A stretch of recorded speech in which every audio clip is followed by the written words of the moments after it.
দরজার সামনে দাঁড়িয়ে রয়েছে দুজন, এত পরিমাণে বৃষ্টি হচ্ছে, বেরোবো তা বেরোনোর উপায় নেই। সন্ধ্যার মতো হয়ে গেছে, মুষলধারে তো নামে গেল বৃষ্টি, কি করবো এবার?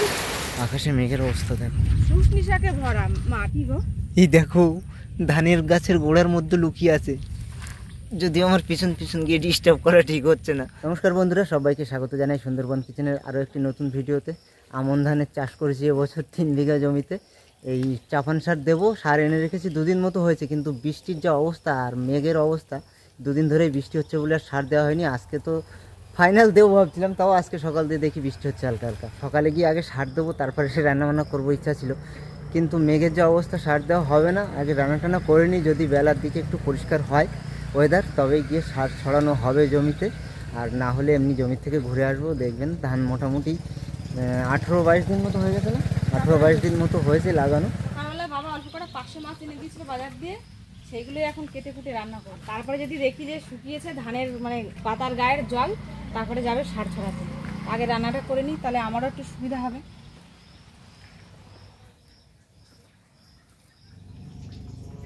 তাই এই যে মাছগুলো দেখুন, এগুলো কিন্তু খেতে ভালো হবে, যেহেতু গোল পাশে, ওই জন্য চ্যাপটা পাশে হলে সেরকম একটা বেশি ভালো লাগে না সেই মাছের টেস্ট। এই গোল পাশে খেতে খুব সুন্দর। আর এই পার্শে মাছ আর ইলিশ মাছের মধ্যে, ইলিশ মাছে যেমন ছোট হলেও তার টেস্ট লাগে, পার্শে মাছও তাই, ছোট হোক বড় হোক যাই হোক এর টেস্ট খুব সুন্দর। যে ছোট হয়েছে বলে ভালো লাগবে না খেতে, এই পুকুরের পোনা মাছ ঠাচের মতন, সেরকম কোনো ব্যাপার না।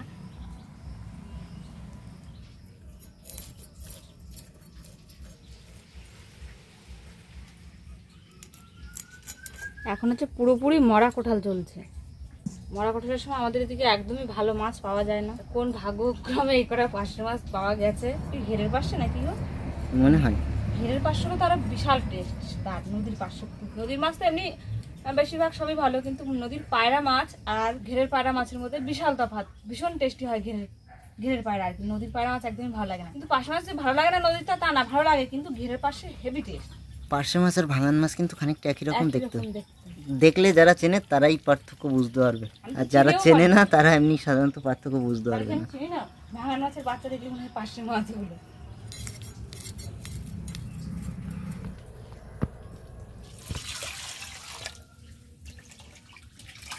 মাছগুলো ছোট হলে কি হবে বন্ধুরা, কাটার সময় তো বুঝতে পেরেছি যে ভালো, আর ধোয়ার সময় আরো বুঝতে পারছি মাছের তেল হয়েছে, খুব সুন্দর হবে মাছগুলো খেতে।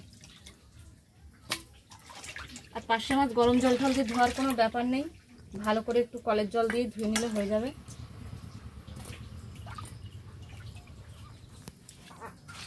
পার্শে মাছ কিন্তু যেভাবে রান্না করা হয় সেভাবে খুব ভালো লাগে, সবজি দিয়েও ভালো লাগে, ঝালও ভালো লাগে, সর্ষে বাটা দিয়েও ভালো লাগে। সর্ষে বাটাটাকে ঝালও বলে অনেকে, ভেবেছিলাম সবজি দিয়ে খাবো।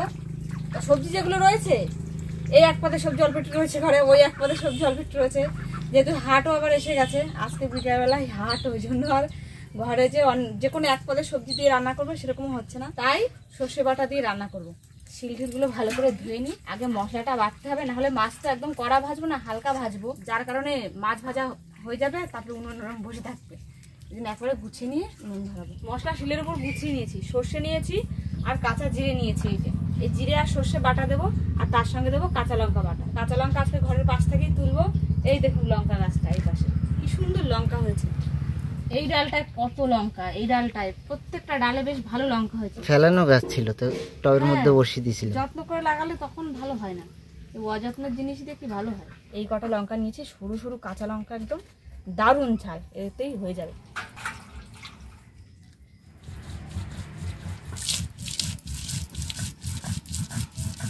লবণও দিয়ে দিচ্ছি, তাহলে সর্ষের তিতো লাগবে না।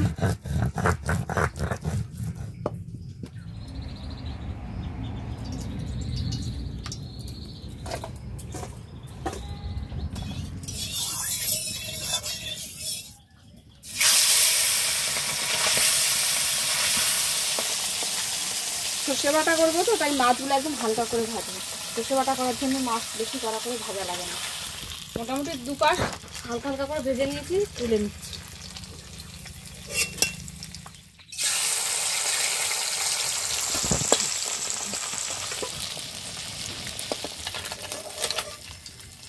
মাছ ভাজা পুরোপুরি কমপ্লিট। এই সর্ষের তেলের মধ্যে আরেকটু তেল দিয়ে দিচ্ছি, অল্প করেই দেবো, বেশি দেবো না। ব্যাস, তেলের মধ্যে একটুখানি কালো জিরে ফোড়ন দিয়ে দেবো। বেটে রাখা মশলা ভালো করে জল দিয়ে গুলিয়ে নিয়েছি, সেটা দিয়ে দেবো। দুটো কাঁচা লঙ্কা দিয়ে দিচ্ছি, হলুদ দেবো, একটুখানি নেবো লঙ্কার গুঁড়ো। এবার আর একটু জল দিয়ে দেবো এর মধ্যে পরিমাণ মতো।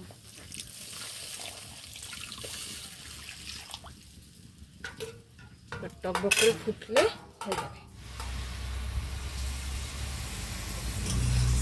দারুণ ফুটে গেছে একদম টকবক করে। এবার হালকা করে ভেজে রাখা মাছগুলো দিয়ে দেবো।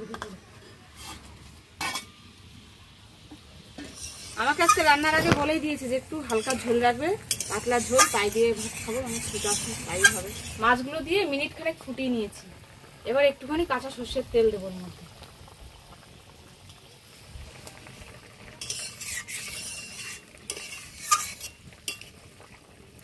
মাছগুলো দারুণ টেস্ট, দারুণ।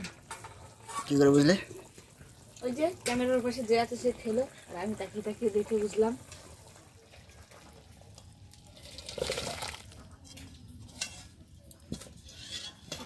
তরকারি রান্নাটা তো হয়ে গেছে, তা আমার বললে আমার দুটো তাড়াতাড়ি ভাত দাও, খেয়ে দিয়ে মাঠের দিক দিয়ে একবার ঘুরে আসে, মানে এসে দেখি ধানের পাতাগুলোর কি অবস্থা, ভিজে আছে না শুকনো আছে। যদি শুকনো থাকে তাহলে সার ছড়াতে যাবো, আর আমিও যাবো সঙ্গে। তো দিচ্ছে, আমি এখন আর খাচ্ছি না, আমার এখন খেতে দিতে পাইনি। কাঁচা লঙ্কার তরকারি সুন্দর হবে খেতে, টেস্ট।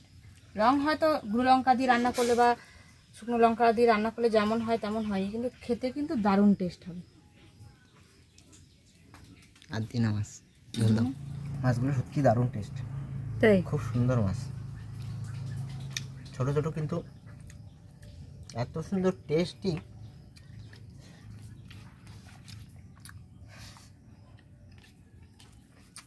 দারুণ। এমনি তরকারি টরকারি সব ঠিক আছে? সব ঠিক আছে। ঝোল ঢোল তিতো লাগছে না, তিতো লাগবে কেন? না, অনেক সময় লাগে। একদমই না, লঙ্কায় যেরকম ঝাল হওয়ার কথা অতটা হয়নি, বুঝলে? অতটা হয়নি না? না, আমি বাটার সময় বুঝতে পারছিলাম। ঘাস বাজতে গিয়ে হাতে পায়ের চুলকানি লেগেছে ইচ্ছা মতো, এমনি দেখা যাবে না। দেখা যাবে না ভাগ, কিন্তু বোঝা মাঝে মাঝে যাচ্ছে, এত হয়েছে আমার দেখে নিজের গায়ের মধ্যে যে কেমন হচ্ছে, মানে হয় না একটা, যে কোনো মানুষের কিছু দেখলে সে কেমন যে হচ্ছে, আর সারা গায়ে উঠেছে। আমি মাঠে নামবো বলেছিলাম, আমারে বলছে আমি চুলকানি বাঁধিয়েছি, তুমি আর বাঁধিও না, থাক। এখন বর্ষার সময় তো জল ভর্তি, পচা মাঠে চুলকানি ভর্তি ওর মধ্যে। আর সেই এমনিতেও কিসের নিতে হবে ঘাস বাছার জন্য।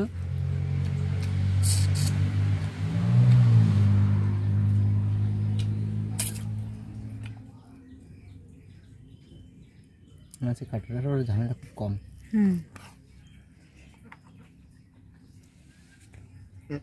তোমার হাঁস খাওয়ার জন্য চলে এসছে। খেতে উঠে ভাবছিলাম জমিতে হাঁস ছড়াবো, কিন্তু মনে হয় না হবে, বাইরের ওয়েদার কিন্তু একদম কালো হয়ে গেছে পুরোপুরি। খেয়ে উঠতে উঠতে কি আর না বৃষ্টি চলে আসে। তাও যাবো জমির দিকে, অবশ্যই যাব, যদি সার না ছড়ানো হয় একটু ঘাস ফাঁস বেছে রেখে আসবো, আর আপনাদের একটু দেখাবো কেমন ধানের গাছ হয়েছে এই বর্ষাতে। আমার পুরো মেঘে কালো হয়ে গেছে, বৃষ্টি আসলো এক্ষুনি, এখন আর যাওয়া হবে না বৃষ্টি না থামা পর্যন্ত।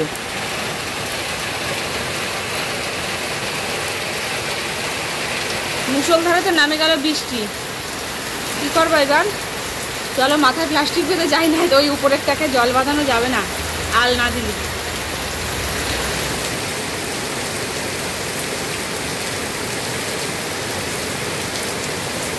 বেশ খানিকক্ষণ ধরেই ভয়ানক পরিমাণে বৃষ্টি হচ্ছে, এত শব্দ হচ্ছে বৃষ্টির চারিদিকে।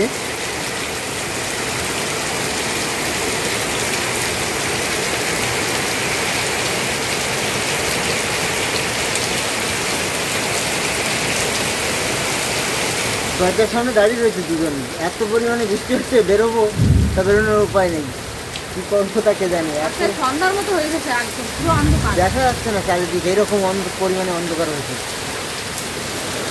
দিনের বেলা চা খাই খাই দেখতে হবে। 10 সেকেন্ডের মতো করে কমছে, আবার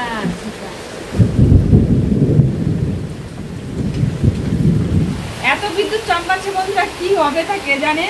মাঠে আদেও যাওয়া হবে কিনা।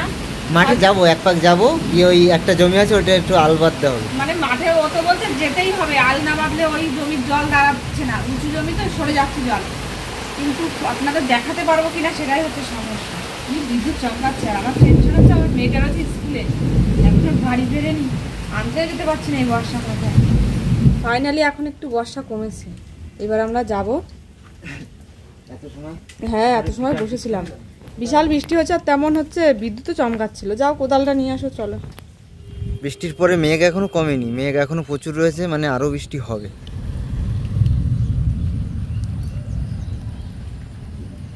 নিচের দিকে নামি গিয়ে এবার,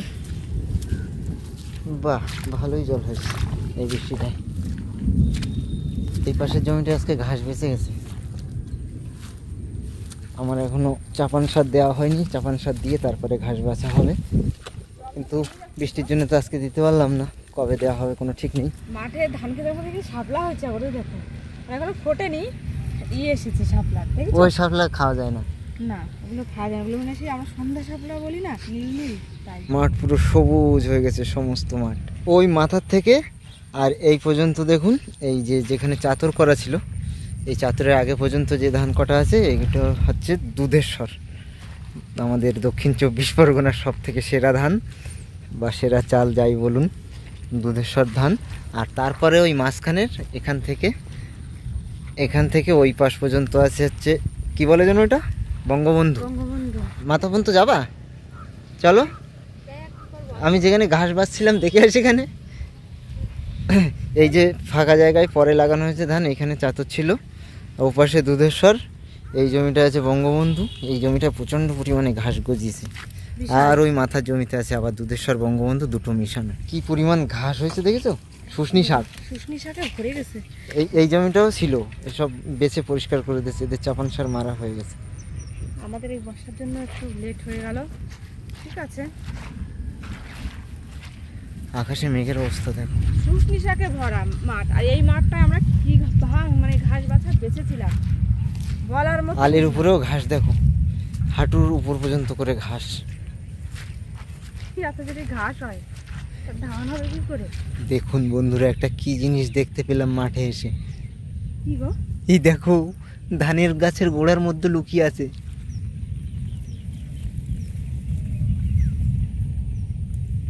কি পাইছো তুমি? আমি এখনো দেখতে পাইনি। ও মা, এ তো ডাক পাখির বাচ্চা।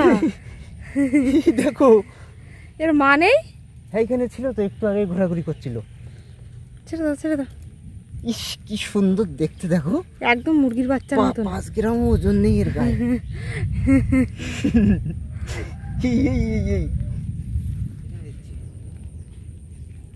যা,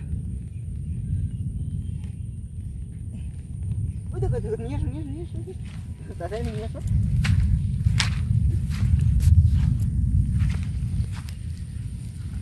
দেখো ধান সাঁতরে চলে যাচ্ছে, ওইটুকুনি বাচ্চা।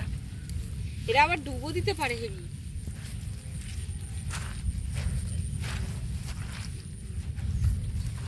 যদিও আমার পিছন পিছন গিয়ে ডিস্টার্ব করা ঠিক হচ্ছে না, তাও চলো।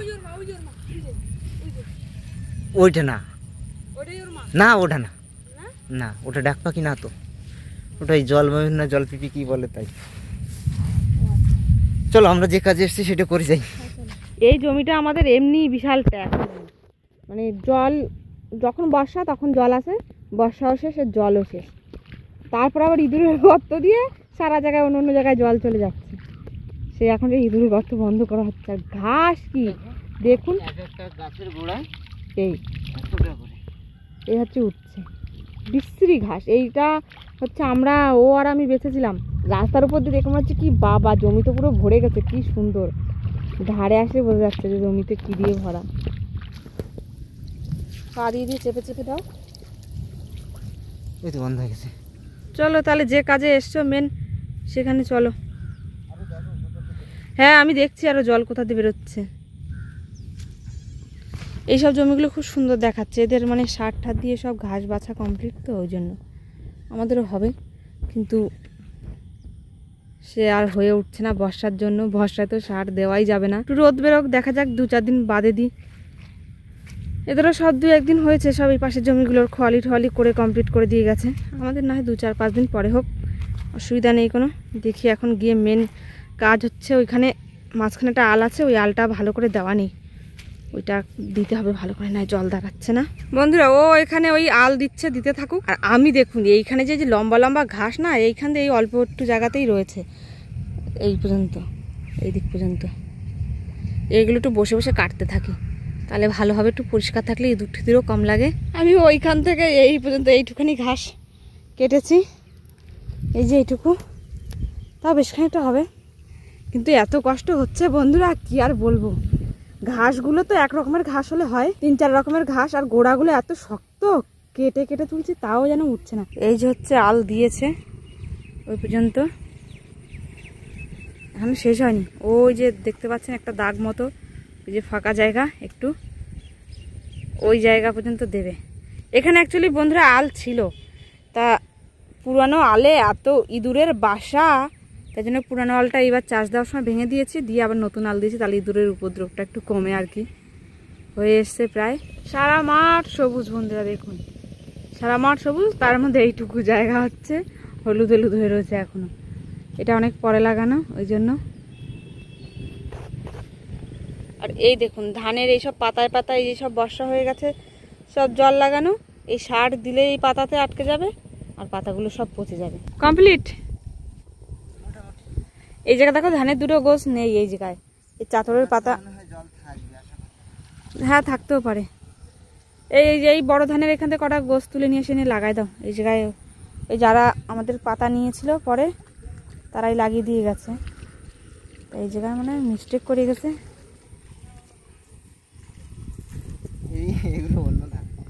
দেওয়া তো তুমি চাতরের মধ্যে ধান তো এমনি বাড়ি কাটে নিয়ে যাবো বলছো, দেখছি একে কালার।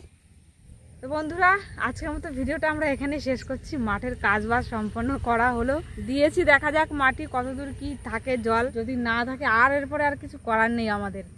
আগের থেকে যদি এই বুদ্ধি মাথায় আসতো তাহলে আলের উপরে সেই হয় না ঢালাই পেপার, যেগুলো বর্ষাকালেও যদি ঢালাই পেপার দিতে হয়, সেইটাই এমন ট্যাক, আর ইঁদুরের গর্ত করে করে এমন হয়েছে তো কি আর বলবো। আগে যদি বুঝতে পারতাম আমি ঢালাই পেপার আলের পাশ দিয়ে দিলে, মানে যে জমিতে যাচ্ছে জল আর কি, তাহলে ঠিক হয়ে যেত, এত অসুবিধা হতো না।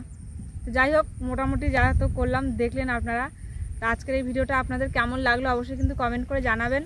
ভালো লাগলে লাইক করবেন, শেয়ার করবেন, আর চ্যানেলটাকে সাবস্ক্রাইব করে নেবেন। দেখা হচ্ছে খুব তাড়াতাড়ি আবার নতুন একটা ভিডিওর সাথে। তত সময় জন্য সবাইকে টাটা, সবাই ভালো থাকবেন, সুস্থ থাকবেন। আর এই যে গাছগুলো লাগিয়েছি না আমরা, মানে গাছ বলতে আর কি ধান গাছ, তো যে কোনো গাছই আমরা তো লাগাই, সবাই ফলের আশা করেই লাগাই না গাছ। তা যাই হোক এগুলো লাগিয়েছি, এখন এমন একটাই, এদের তো আমি ছেড়ে দিতেও পারবো না, এদের পিছনে না খাটলেও হবে না, এরা ভালো যত্ন না করলে ওরা বাড়বে কী করে, আর তারপরে আমাদের ফসলও বা দেবে কী করে, ওই জন্য এই দিকে খাটতে হচ্ছে। আর ওই ভিডিও একটু এখন আপাতত ওই জন্য কদিন একটু কম করা হচ্ছে, তবুও চেষ্টা করব তাড়াতাড়ি আবার ভিডিও শুরু করার। তো সবাই ভালো থাকবেন, আবারও টাটা দিচ্ছি সবাইকে।